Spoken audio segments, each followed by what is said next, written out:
So first of all, I just want to start off by thanking BuildStack, Chris, and all the organizers of this event. It started last year as the conversation around how do we actually end the housing crisis really hit a fever pitch in Toronto and I think increasingly across the province and the country. When I moved back to Toronto, I was really already a passionate YIMBY from my time living in the States. And I came to Toronto and I wanted to get involved and say, do you know what? Things are looking increasingly unfair in terms of how the present economy, particularly around housing, is affecting young people, new Canadians, and those who are struggling in the rental market. And I wanted to join whatever the Toronto YIMBY group was at the time. And I found a lot of people who were angry about it, but not a ton of people who were organizing around it. And that was where the idea for More Neighbours Toronto came from. It was important for me to ensure that More Neighbours was a big tent organization. I didn't want it to get too bogged down in either side of the partisan spectrum, because I fundamentally believe that housing is a generational issue. It's a cross-partisan issue, and not one that lives in a conservative or liberal or NDP or any other camp. And I think this attitude has enabled us to bring a bit of an umbrella to those who want to do the type of advocacy that they see as important, whether or not you're advocating on the market side or you're advocating on the non-market or public housing side. I know it feels that the policy changes that are happening are excruciatingly slow. In 2022, we did legalize multiplexes in the city of Toronto, and there are limitations, 3 stories, setback limitations, et cetera, that do limit the viability of building missing middle on most properties. But I think what I'd like to encourage everyone to look at is instead the pace of change over a period of time is becoming substantial. So following the legalization of multiplexes here in Toronto, we've seen the federal government really pick up this issue and use the Housing Accelerator Fund, for instance, to try to encourage municipalities to change their own land use and planning rules. Now, these have not been done perfectly, and there's a lot of differences across municipalities that still leads to a degree of over-complexity in trying to deliver missing middle housing at scale. But even if you look to the provincial level, and you even look to this government, which hasn't, I would always say, been at the leading edge of policy reform in this area, change is, in my opinion, inevitable because it has to be. Toronto has been locked into this locus of the tall and sprawl. And building tall buildings in downtown Toronto makes an abundance of sense. It is the economic capital of the country.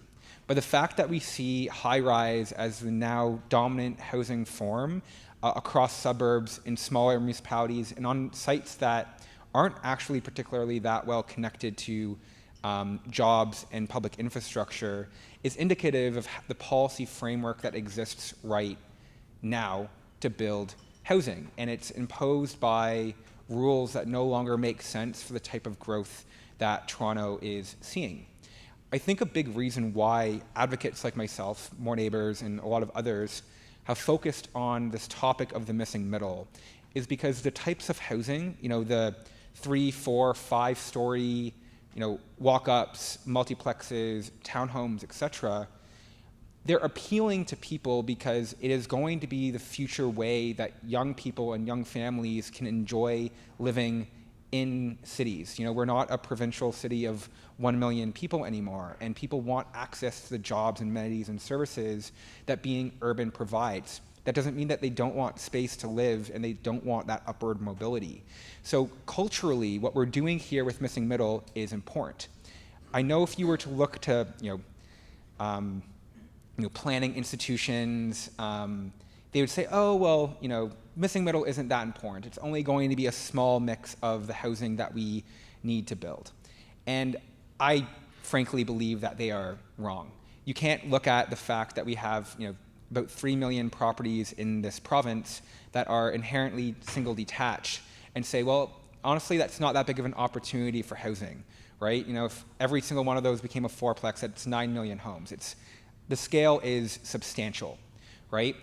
So what I encourage everyone to think about the point in time that we're at is, the policy change is coming, but right now we are missing the ability to build this type of housing at scale. We don't necessarily understand the unit economics of delivering this broadly. So from the start of the supply chain, let's call it even on the finance side, financial institutions don't have a great model right now for understanding and underwriting the risk of building missing middle housing on properties. If you're a smaller lender, this is an opportunity for you to refine a market and develop a model that gives you advantage as this industry scales up. If you are in the supply chain to provide materials, how do you provide good quality materiality at scale and at reasonable cost to produce this scale of housing? If you are a builder, how do you make the math work from a land use economics perspective, a labor, materials, architecture, etc.?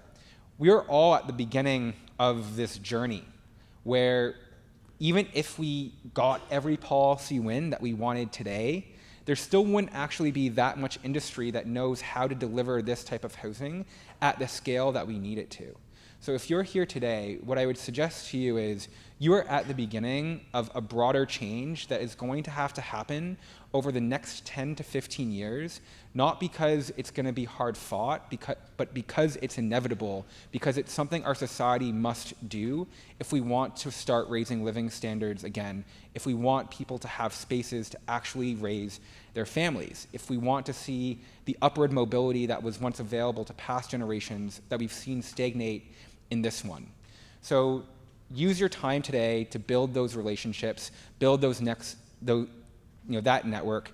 Start looking at projects not just on, well, what is the return I'm getting today, but how do I learn from this? How do I scale this? And then how do I make sure that this becomes increasingly viable at better quality and lower cost to deliver the types of housing that my generation and those who are coming after are going to desire to build their lives and families in. That's why Missing Middle is important. That's why this conference is important. And, yeah, thank you.